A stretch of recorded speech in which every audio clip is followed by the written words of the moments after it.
Cruz. Et le monsieur a bien pris. Et on s'en va. On demandait pour aller à Nazca, mais il n'est pas jusqu'à Santiago. On y va jusqu'à Santiago. C'est quand même, je pense, que le moitié. Et après, on va continuer encore. On se dirige vers Nazca et ses fameuses lignes mystérieuses. Ben, dans le fond, ces lignes-là, c'est des grandes figures qui ont été tracées dans le sable, puis la plupart, c'est des animaux. Ce qui les rend si mystérieuses et qui attire bien des curieux, c'est que on les voit pas du sol, là, on les voit juste quand on est dans les airs ou qu'on est très très haut.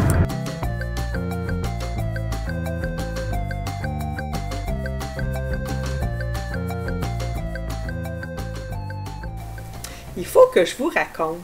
C'est très drôle parce qu'on s'en allait avec Des, on était dans un autobus voyageur, puis on savait que le Belvédère coûtait vraiment pas cher, mais c'était pas l'arrêt de l'autobus. Nous, on se rendait à Nazca, mais la ville de Nazca, tandis que le Belvédère est en plein milieu de nulle part.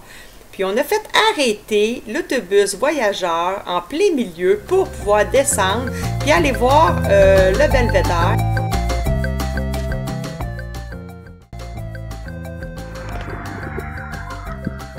Alors, on est sur les lignes de Nazca.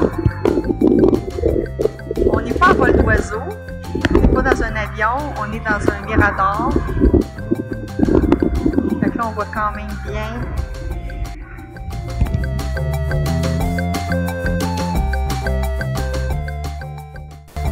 Du haut du mirador, on peut voir deux formes de lignes. On voit la main, las manos, et l'arbre est l'arbol. Alors, c'est les deux qu'on peut très bien voir. Puis, on dit qu'il y aurait un lézard, mais c'est juste en faisant les recherches pour le vidéo que je viens de voir ça. On ne l'a jamais vu.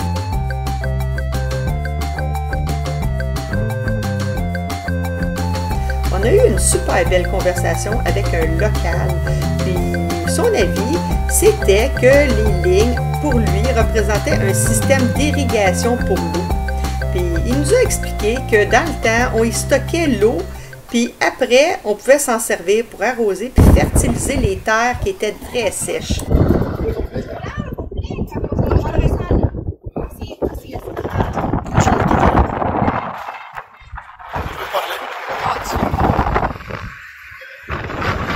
Ça va bien, gars? Juste pour votre information, moi j'ai vraiment peur des hauteurs, j'ai même peur quand je monte debout sur une chaise. Alors, ben oui, on monte puis on regarde. On est où? Ligne de Nazca. Les lignes avec le mirador. Parce que sinon, il faut payer pour l'avion, parce que ça fait 4 du sol. Mais on voit deux lignes là. Une là. C'est bien sûr qu'il n'y avait pas de transport parce que les autobus, ils n'arrêtent pas là.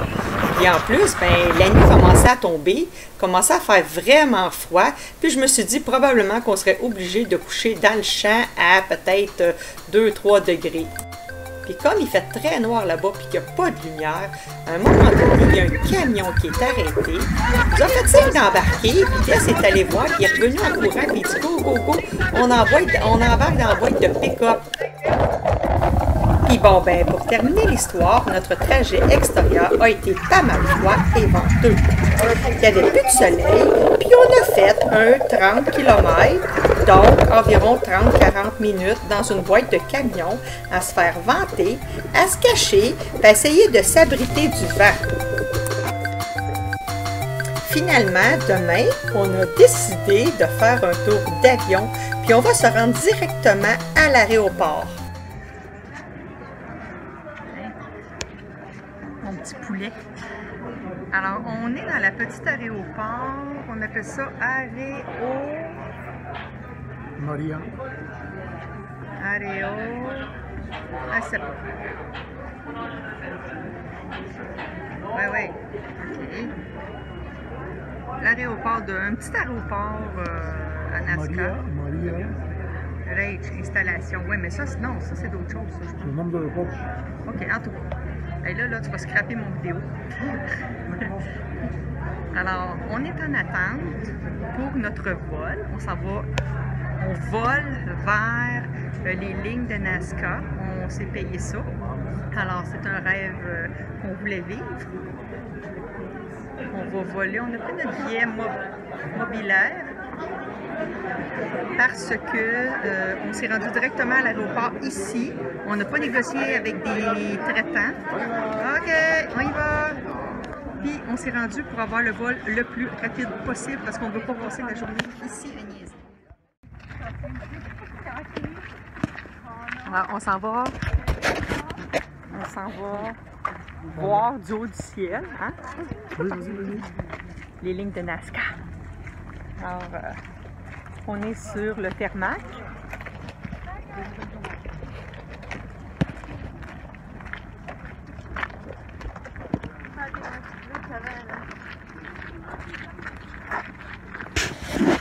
Pensais-tu une fois dans ta vie que tu regarderais les lignes de Nazca du ciel? Non, non.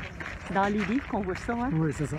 Je vais dans les livres, dans les films, de National Geographic. On est une petite gang pareille, il y a beaucoup d'avions. On est comme 12 personnes, je pense. Quand même.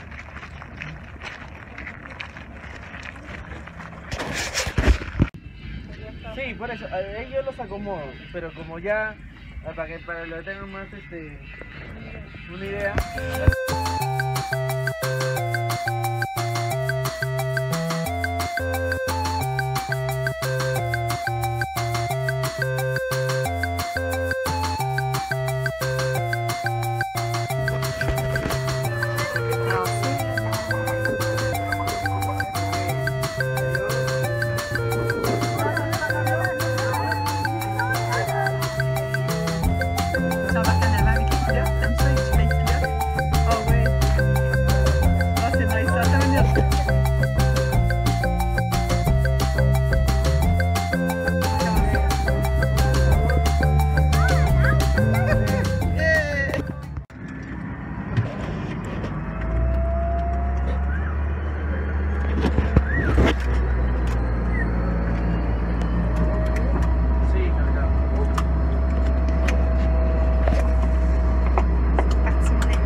Et c'est parti mon kiki, c'est un décollage.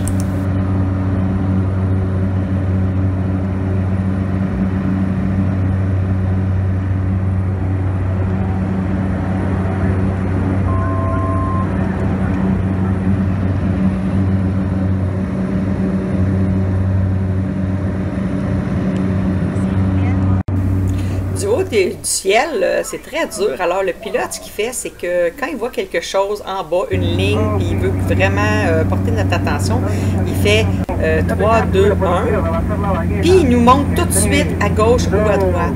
Sauf qu'avec l'espagnol, c'est 3, 2, 1, puis c'est pas si facile que ça. Je veux juste vous faire remarquer que quand on regarde les images, on voit plein de lignes, on s'imagine qu'il y a une forme. Finalement, il n'y a pas de forme, on voit des triangles, mais c'est peut-être pas ça. C'est pas si évident que ça de voir.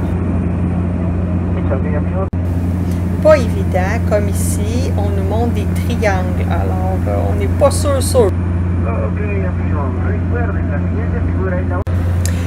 C'est très très bien fait parce que le pilote s'arrange toujours pour qu'on puisse voir des deux côtés. Quand c'est du côté gauche, il fait un petit tour puis on revoit du côté droit. Alors on voit toujours des deux côtés. Attention, attention, ça s'en vient. 3, 2, 1. Regardez, le petit astronaute. Il y a un petit astronaute, on vient de le passer. Avez-vous eu le temps de le voir, le petit astronaute? Parce que c'est à la vitesse qu'on le voit quand on est en haut. Alors, on va vous dire, c'est pas mal dur de prendre une photo ou de prendre des vidéos.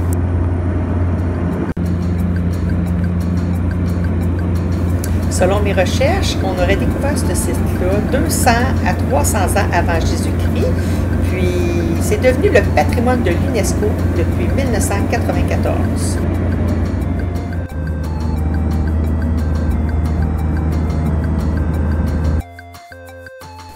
On prend quelques instants pour vous montrer quelques lignes les plus populaires de NASCAR.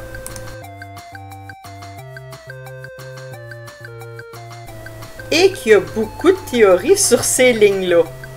Ben oui, il y a des gens qui pensent que ça viendrait des extraterrestres ou des rites religieux. Puis il y en a d'autres qui pensent que ça aurait été fait pour faire des œuvres d'art. Selon mes recherches pour les œuvres d'art, ça aurait été fait à base de carroyage, comme des dessins faits sur des feuilles quadrillées ou sur du quadrillé, puis après ça, il aurait fait les figures à grande échelle.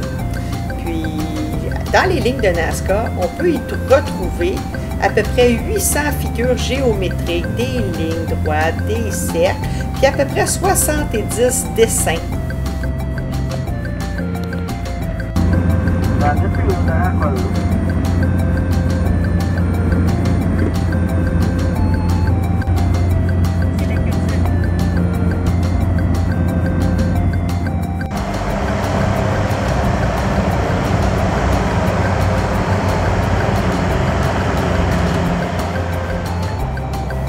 Mesdames et messieurs, nous allons atterrir dans quelques instants. Nous espérons que vous avez apprécié votre vol en notre compagnie. Merci d'avoir survolé les lignes de NASCAR.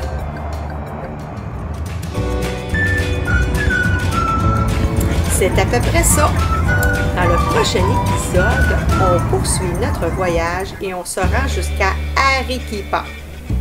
On visite la ville et Des tombe malade et on doit se rendre à l'hôpital.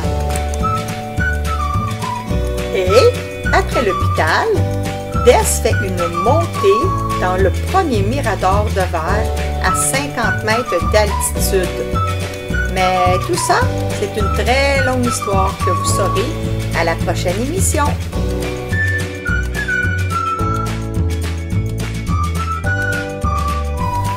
Si vous avez aimé nos aventures, cliquez sur j'aime et partagez avec vos amis. À la prochaine!